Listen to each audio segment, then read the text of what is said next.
Mr. Kanai Kumar. Hello. Jai Shri Ram. And as a representative of youth of Mangalore, I have a small request. Because Independence Day is approaching, I want you to at least say once Jai Hind. If you please can say Jai Hind once, it will be a pride to Mangalore. देखिए, एक तो आपने जय श्री राम कहा है, लेकिन हमारे यहाँ लोग सीताराम बोलते हैं। हाँ।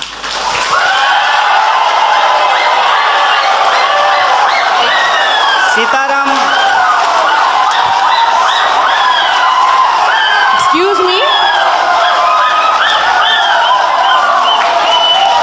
आप लोग सीताराम भी बोलो, ये लोग इन खिलाफ जिंदाबाद बोलेगा, पर मेरा एक ही क्वेश्चन है आपके पास।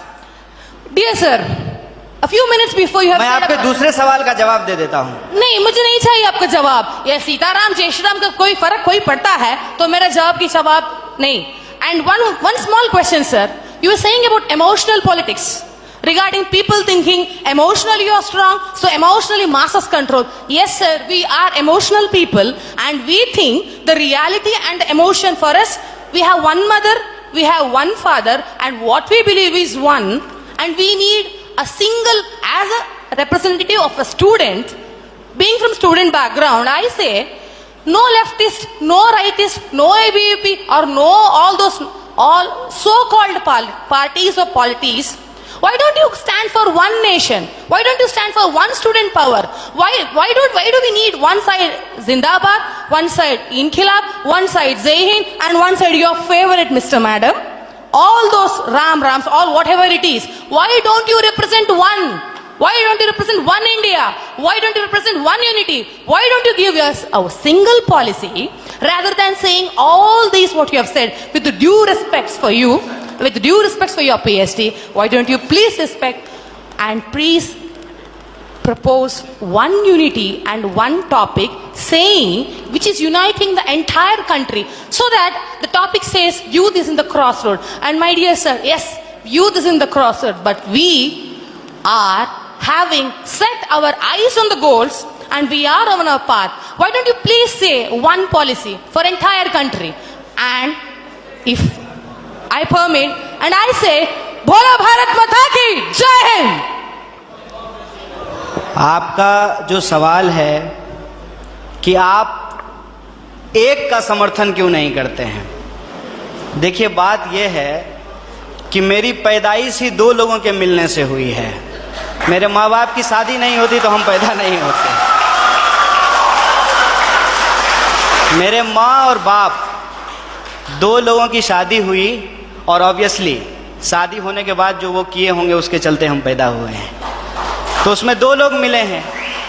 रही बात कि वन नेशन का क्यों नहीं सपोर्ट करते हैं, तो नेशन तो वन ही है, भारत एक है, इसमें कोई डाउट नहीं है। लेकिन इस एक भारत को रिप्रेजेंट करने वाला जो एक संविधान है उसमें 300 से ज़्यादा आर्टिकल हैं, मोर देन 300 आर्टिकल्स हैं उस एक कॉन्स्टिट्यूशन में। और जो आप कह रहे हैं कि वन नेशन, उस वन नेशन को रिप्रेजेंट करने के लिए जो एक पार्लियामेंट है उसमें भी दो सदन हैं, लोकसभा और राज्यसभा, और उसमें से जो चुन करके लोग जाते हैं उसमें भी कोई एक लोग नहीं जाते हैं, उसमें 545 मेंबर्स जाकर के पहुंचते हैं। तो हमारा जो वननेस है वो वननेस एक्चुअली डाइवर्सिटी को रिप्रेजेंट करता है, उसमें डाइवर्सिटी है।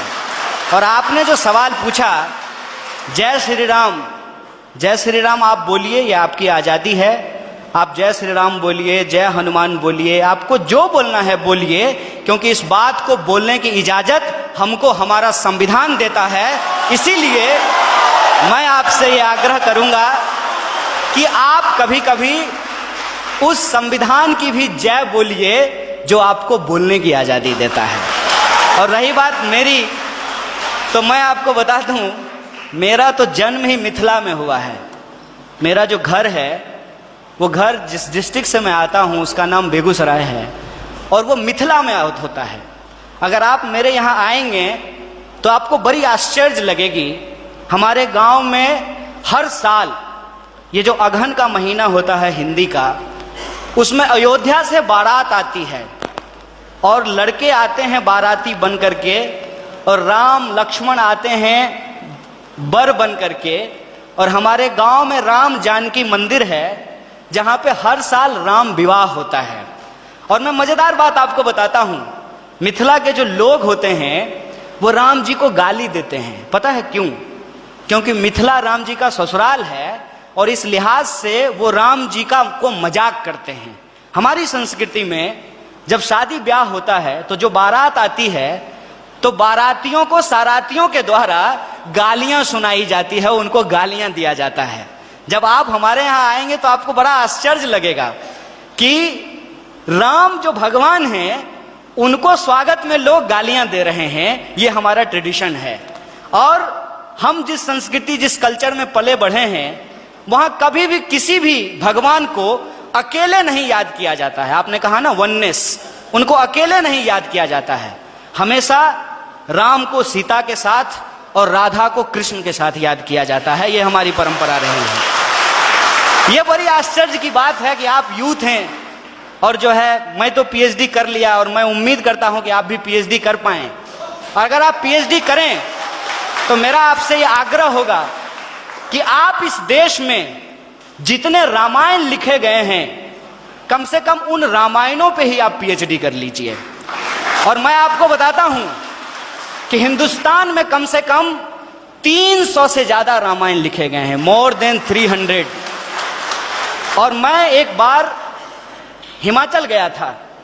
हिमाचल में त्रिलोकनाथ की मंदिर है। मैं आपको कहता हूं इस देश को घूमिए। यह देश इतना शानदार है कि आप इसकी कल्पना नहीं कर सकते हैं। और आपको कई बार अपने आप को छोटा और तुच्छ महसूस होगा कि हम कितना तुच्छ हैं इस देश के सामने। जब आप त्रिलोकनाथ मंदिर जाएंगे तो त्रिलोकनाथ मंदिर में भगवान बुद्ध की मूर्ति है और भगवान बुद्ध की मूर्ति के ऊपर भगवान शिव का मूर्ति बनाया गया है, सर के ऊपर बनाया गया है। और उस मंदिर में पहले हिंदू साधु आते हैं जो प्रार्थना करते हैं, उसके बाद बुद्धिस्ट मोंक आते हैं जो वहां जाकर के परिक्रमा करते हैं। यह हिंदुस्तान की खासियत है। यह हिंदुस्तान की खासियत है कि वहां जो लाहौल, मैं उस जिले की बात कर रहा हूं और मैं फैक्चुअली अगर गलत होऊंगा तो आप मुझे करेक्ट कीजिएगा। लाहौल जिले में जहां यह मंदिर है वहां की जो भाषा है लाहौली, वहां का जो रामायण है जो लाहौली भाषा में लिखी गई है, उस रामायण में सीता का अपहरण रावण नहीं करते हैं, बल्कि रावण सीता के पिताजी हैं। उस रामायण के हिसाब से सीता एक्चुअली रावण की बेटी है लाहौली रामायण के हिसाब से। और राम ने प्रेम विवाह करके सीता से शादी कर ली, इसलिए रावण और राम का युद्ध होता है। ये हिंदुस्तान की खासियत है। देखिए, आई डोंट नो कि आपको किसने और क्यों दिमाग में इन चीजों को डाला है, लेकिन मैं आपको कहता हूं कि इस देश में जो लोग पैदा हुए हैं उनके लिए इससे ज्यादा गौरव की बात नहीं हो सकती है। अगर आप हिमाचल जाएंगे तो आपको महसूस होगा कि आप स्विट्जरलैंड में हैं, और अगर आप मैंगलोर और गोवा के बीच पे सोएंगे तो आपको लगेगा जैसे मियामी के बीच पे लेटे हुए हैं। अगर आप इस देश के मैदानों में घूमेंगे तो आपको लगेगा कि ये अमेरिका के उस ग्रीन मैदान से भी ज्यादा बड़ा मैदान है। अगर आप दक्षिण के पठारों में घूमेंगे तो इसकी अपनी एक खास बात है। अगर आप छोटा नागपुर के पठारों में घूमेंगे तो वह खनिज संसाधनों से भरा हुआ है। मैं आपसे यही कहना चाहता हूं, आपका देश आपका है, जैसे आपकी मां आपकी है। और आप अपनी मां से यदि प्यार करते हैं तो ये आपका निजी मामला है। लेकिन जब आप रोड पे चल रहे हो, कोई आए कोई भी रंग का झंडा लेकर के और कोई भी नारा लगा करके, चाहे वो इनकलाब जिंदाबाद बोले या जय श्री राम बोले, वो नारा लगा करके, वो झंडा दिखा करके आपसे कहे कि तुम अपनी मां से प्यार करते हो, जरा करके दिखाओ, तो आपका क्या जवाब होगा? यह देश हमारा है, इस देश से हम प्यार करते हैं। और हमारे लिए, इस बात को याद कीजिएगा, हमारे